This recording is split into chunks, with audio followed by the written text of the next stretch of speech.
Hello दोस्तों, welcome back. दोस्तों आज की क्लास में हम आपको ये क्वेश्चन बताएंगे जो कि पिछली ईयर्स के जो एग्ज़ाम हुए हैं उनमें ये क्वेश्चन बार बार रिपीट किए जाते हैं। ये क्वेश्चन आपको याद करना है क्योंकि हो सकता है ये क्वेश्चन आपके नेक्स्ट के एग्ज़ाम यानी जो अभी 7 और 8 अगस्त में जो एग्ज़ाम होने वाला है उसमें भी ये क्वेश्चन पूछे जा सकते हैं। तो आप इसमें कुछ समय निकाल कर इन सभी क्वेश्चनों को ध्यानपूर्वक देख लें और उन्हें याद कर लें। तो आपको देखते हैं, बताते हैं कि जो हमारे क्वेश्चन हैं जो कौन कौन से हैं। तो आपके सामने अभी क्वेश्चन दिख रहे हैं, कुछ और भी क्वेश्चन हैं। तो हम आपको वन बाय वन करके सभी वर्ग के बारे में बताएंगे, कौन कौन से क्वेश्चन आपको सॉल्व करना है और इसका आंसर क्या है। और उन सभी क्वेश्चनों को आपको याद भी रखना है, इस बात का आपको विशेष ध्यान रखना है। ठीक है, तो चलिए दोस्तों, जो आपके सामने पहला क्वेश्चन है वो है निम्नलिखित में से कौन सा हार्डवेयर नहीं है। आपके सामने ऑप्शन है, पहला प्रोसेसर चिप, दूसरा ऑप्शन है प्रिंटर, तीसरा ऑप्शन है माउस और चौथा ऑप्शन है जावा। दोस्तों वैसे ये क्वेश्चन बहुत सिंपल है, आपको आ ही जाएगा। तो आंसर कमेंट भी कर सकते हैं अगर आप लोगों को आता है तो। ठीक है, तो दोस्तों इसका जो राइट आंसर वो है आपका जावा, यानी ऑप्शन नंबर डी। क्योंकि हार्डवेयर माउस प्रोसेसर चिप है हो सकता है, प्रिंटर भी हार्डवेयर है, माउस भी हार्डवेयर है, लेकिन जावा नहीं है क्योंकि जावा क्या है, एक लैंग्वेज है। ठीक है, चलिए नेक्स्ट क्वेश्चन पर चलते हैं। नेक्स्ट क्वेश्चन है दोस्तों हमारा, लोकल एरिया नेटवर्क में निम्न में से किस मद का उपयोग नहीं किया जाता है। तो आपके सामने ऑप्शन है, पहला कंप्यूटर, दूसरा ऑप्शन है मॉडेम, तीसरा ऑप्शन है इंटरफेस और चौथा ऑप्शन है जावा। ठीक है, तो दोस्तों आपका जो सही आंसर वो है आपका जावा। क्योंकि जावा में यानी लोकल एरिया जो नेटवर्क है उसमें इसका उपयोग नहीं किया जाता है। इसमें आप कंप्यूटर यूज कर सकते हैं, मॉडेम भी यूज कर सकते हो, इंटरफेस, लेकिन जावा का नहीं, क्योंकि जावा क्या है, एक लैंग्वेज है जो कि आप उनको पहले ही बता चुके हैं। नेक्स्ट क्वेश्चन है, कंप्यूटर के डाटा सीपीयू से परिधि यंत्रों को अंतरण किसके माध्यम से प्राप्त किया जा सकता है। पहला ऑप्शन है आपके पास मॉडेम, दूसरा ऑप्शन है कंप्यूटर पोर्ट्स, तीसरा ऑप्शन है इंटरफेस और चौथा ऑप्शन है बफर मेमोरी। तो दोस्तों आपको इसका क्वेश्चन भी बता दें कि दोस्तों जो आपका मॉडेम है वो तो आपका जो आपके एनालॉग सिग्नल हैं वो डिजिटल सिग्नल में चेंज करता है और डिजिटल को एनालॉग में यानी कि टेलीफोन लाइनों को जोड़ता है कंप्यूटर से। इंटरफेस आपका दिखने वाला यानी जो हमें दिखता है सामने वो इंटरफेस होगा। बफर मेमोरी जो कि आपकी मेमोरी से संबंधित है। लेकिन इसमें पूछा गया है कि परिधि यंत्रों से अंतरण यानी किसके माध्यम से किया जाता है। तो दोस्तों जो आपका वो है कंप्यूटर्स के पार्ट, क्योंकि जो सीपीयू है और कंप्यूटर तो इन दोनों को क्या है, जैसे डेस्कटॉप है तो क्या है वो कंप्यूटर के पोर्ट्स के द्वारा कनेक्ट रहता है, उसी के माध्यम से वो हमें डाटा प्रदान करता है। ठीक है, इसके बाद दोस्तों नेक्स्ट क्वेश्चन है, एक ही समय पर दोनों दिशाओं में डाटा भेजने के लिए कौन सी डाटा संचार पद्धति प्रयुक्त है। पहला ऑप्शन आपके पास है सुपर डुप्लेक्स, दूसरा ऑप्शन है सिंपलेक्स, तीसरा ऑप्शन है हार्ड डुप्लेक्स और चौथा ऑप्शन है फुल डुप्लेक्स। ठीक है, तो दोस्तों इसमें आपको सही आंसर बताना है। आपका जो सही आंसर वो है आपका ऑप्शन नंबर डी। ठीक है, चलिए आगे वाले क्वेश्चन को और ध्यानपूर्वक पढ़ते हैं। दोस्तों आपको ये क्वेश्चन याद रखना है क्योंकि ये क्वेश्चन आपको बार बार पूछे जा सकते हैं। तो आपको इस बात का ध्यान रखना है कि अगर आपका इनमें से एक या दो क्वेश्चन या 5 क्वेश्चन भी आ चुके हैं तो इससे आप क्या है 5 नंबर आपके तैयार हो जाएंगे। ठीक है, चलिए नेक्स्ट क्वेश्चन पे चलते हैं जो हमारे आगे और है। हमारा जो एक और इम्पोर्टेंट क्वेश्चन है वो है, अनेक घरेलू उपकरणों में निर्मित छोटे और सस्ते कंप्यूटर किस प्रकार के होते हैं। दोस्तों यहाँ पर आपको जानकारी ये देनी है कि जो आप कंप्यूटर यूज करते हैं जो कि सभी लोग घरेलू इस्तेमाल के लिए करते हैं, तो किस प्रकार के कंप्यूटर हैं, main frame, mini computer, micro computer या इनमें से कोई नहीं। तो दोस्तों आपको बता दें जो मेन फ्रेम है वो ज़्यादा बड़े स्तर के कंप्यूटर कहलाते हैं और जो मिनी है इन्हें सेकंड पर और माइक्रो थर्ड पर। या इस प्रकार से आप जान सकते हैं जो हमारे माइक्रो कंप्यूटर्स हैं उन्हें हम घरेलू उपकरण के तौर पर या घरेलू यूज के लिए यूज करते हैं। तो यहाँ पर जो हमारा सही आंसर है वो हो जाएगा अपना ऑप्शन नंबर सी, यानी कि माइक्रो कंप्यूटर को छोटे और सस्ते और घरेलू के लिए यूज करते हैं। ठीक है, चलिए नेक्स्ट क्वेश्चन पर चलते हैं।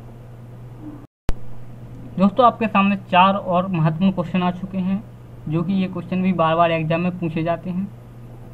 दोस्तों जिसमें जो हमारा क्वेश्चन है वो है, उस युक्ति को क्या कहा जाता है जो कंप्यूटर आउटपुट को टेलीफोन लाइनों पर प्रेषित करने के लिए रूपांतरित करती है। दोस्तों वैसे आपको टेलीफोन लाइन के बारे में पहले ही बताया था कि जो हमारा मॉडेम है वो टेलीफोन लाइनों को कंप्यूटर के आउटपुट और इनपुट के लिए यूज करते हैं। इसके बाद दोस्तों अगर इंटरफेस की बात की जाए तो आपको पहले ही बता चुका है, जो हमारे सामने दिखते हैं यानी कि जो वर्क करें हैं उसे इंटरफेस कहेंगे। और इंटरप्रेटर यह एक क्या है, लैंग्वेज ट्रांसलेटर है। इसके बारे में हमने पिछली क्लासेस में बताया था कि दोस्तों जो हमारा इंटरप्रेटर है वो हाई लेवल लैंग्वेज को मशीनी लैंग्वेज में परिवर्तन करता है। ठीक है, इसके बाद जो ऑप्शन डी है वो है IO यानी कि इनपुट और आउटपुट पोर्ट, जो कि इससे कोई संबंध नहीं रहता, लेकिन इसका अगर फुल फॉर्म की बात की जाए तो इनपुट और आउटपुट। ठीक है, नेक्स्ट क्वेश्चन है, निम्नलिखित में से कौन सा सूचना प्रौद्योगिकी की शब्दावली का भाग है। तो यहाँ पर आपको देखना है कि जो IT से संबंधित है यानी कि प्रोटोकॉल, लॉगिंग, आर्ची या प्रयुक्त सभी। तो यहाँ पर आपको जानकारी देना है कि जो सूचना शब्द के शब्दावली का भाग है। चलिए अगर आपको आंसर पता है तो आप कमेंट भी कर सकते हैं। तो दोस्तों इसका जो सही आंसर है वो है उपयुक्त सभी, यानी कि ऑप्शन नंबर डी आपका राइट आंसर है। तो इसको अभी आपको ध्यान रखना है कि ये सभी सूचना प्रौद्योगिकी की शब्दावली के भाग हैं, प्रोटोकॉल, लॉगिंग, आर्ची। ठीक है, चलिए नेक्स्ट क्वेश्चन पर चलते हैं। दोस्तों नेक्स्ट क्वेश्चन है, निम्नलिखित में कौन सा सर्च इंजन नहीं है।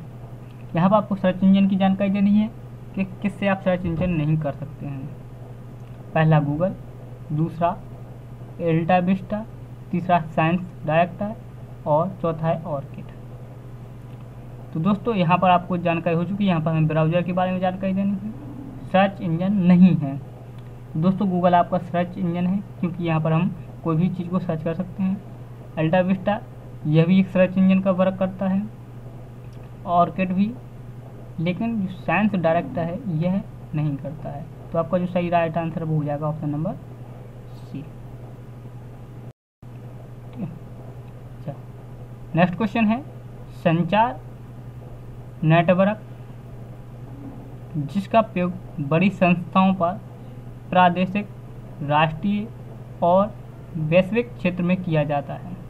यहाँ पर आपको नेटवर्क के बारे में जानकारी देनी है कि ऐसी किस नेटवर्क का उपयोग राष्ट्रीय स्तर पर और विश्व स्तर पर किया जाता है। आपके सामने 4 ऑप्शन है, पहला लैन, दूसरा बैन, तीसरा मैन और चौथा बैन। ठीक है, तो दोस्तों आपको इसका पता ही होगा कि लैन का मतलब हो जाएगा लोकल एरिया नेटवर्क, यानी लोकल से यानी कि आसपास का क्षेत्र। Ban wide area network, man metropolitan area network और बैन इसका कोई मतलब नहीं है, क्योंकि नेटवर्क कितने प्रकार के होते हैं। अगर आपके पास क्वेश्चन ये भी आता है कि नेटवर्क कितने प्रकार के होते हैं, तो दोस्तों आपका जो नेटवर्क है वो 3 प्रकार के होते हैं। पहला लोकल एरिया नेटवर्क, दूसरा हो जाएगा मेट्रोपॉलिटन एरिया नेटवर्क और तीसरा हो जाएगा वाइड एरिया नेटवर्क। तो दोस्तों जो आपका लोकल है वो आपका लोकल में हो जाएगा, मैन आपका शहरी क्षेत्र यानी कि 10 किलोमीटर से लेकर 50 किलोमीटर की दूरी पर या उससे भी ज़्यादा, और बैन आपका वाइड एरिया यानी कि विश्व स्तर पर, यानी जो वाइड एरिया है वो सबसे ज़्यादा यूज किया जाता है। तो ये हो जाएगा किस पर, प्रादेशिक, राष्ट्रीय और वैश्विक। तो यहाँ पर आपको जो सही आंसर हो जाएगा वो हो जाएगा ऑप्शन नंबर बी, क्योंकि बी का मतलब होता है वाइड एरिया नेटवर्क, जो कि विश्व भर के लिए नेटवर्क देता है। ठीक है, चलिए नेक्स्ट क्वेश्चन पर चलते हैं।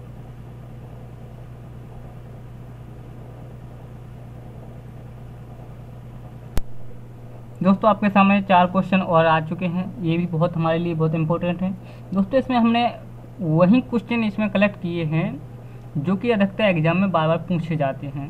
तो इनको आपको क्या है कि रिपीट कर लेंगे तो इससे क्या होगा कि आपका इसमें से अगर 1 या 2 नंबर भी अगर आपके आते हैं या 5 नंबर भी आ सकते हैं, 10 नंबर भी, कह नहीं सकते कितना आ सकता है, क्योंकि ये क्वेश्चन बार बार रिपीट किए जाते हैं।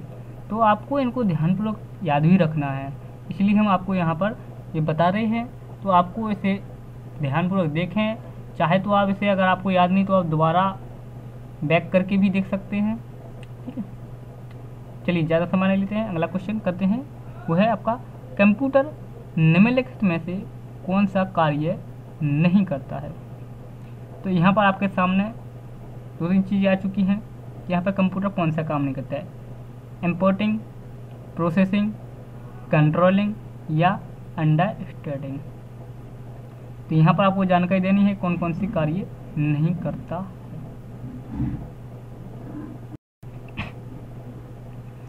तो दोस्तों आपका जो सही आंसर है वो है ऑप्शन नंबर डी, क्योंकि दोस्तों आपका जो कंप्यूटर है वो इनपुट का काम कर लेगा, प्रोसेसिंग भी कर लेता है, कंट्रोल भी कर लेता है, लेकिन अंडरस्टैंडिंग नहीं करता है। तो आपका जो सही आंसर है वो हो जाएगा ऑप्शन नंबर डी।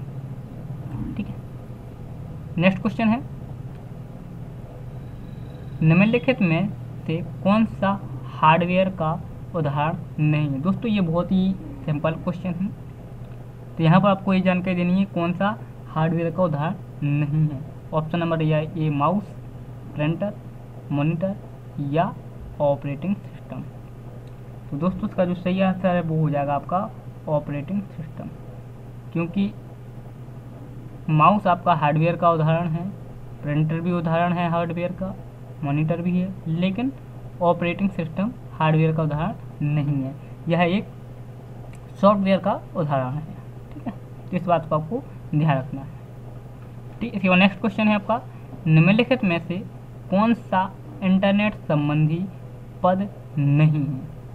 यहाँ पर ये भी क्वेश्चन बहुत सिंपल सा है। यहाँ पर आपको देना है जानकारी कि जो इंटरनेट से संबंधित पद कौन सा नहीं है, ब्राउज़र, लिंक, प्रिंटर और सर्च इंजन। इसका आंसर तो वैसे आप दे ही चुके हों, जानते होंगे, क्योंकि इसका जो सही आंसर है वो हो जाएगा आपका प्रिंटर। क्यों? क्योंकि ब्राउज़र आपका इंटरनेट से संबंधित है, लिंक भी आपका संबंधित है और सर्च इंजन भी है, लेकिन प्रिंटर नहीं है, क्योंकि प्रिंटर से इंटरनेट का प्रिंटर से कोई संबंध नहीं रहता है। तो इसका आपका जो राइट आंसर हो जाएगा वो हो जाएगा आपका ऑप्शन नंबर सी, यानी कि प्रिंटर।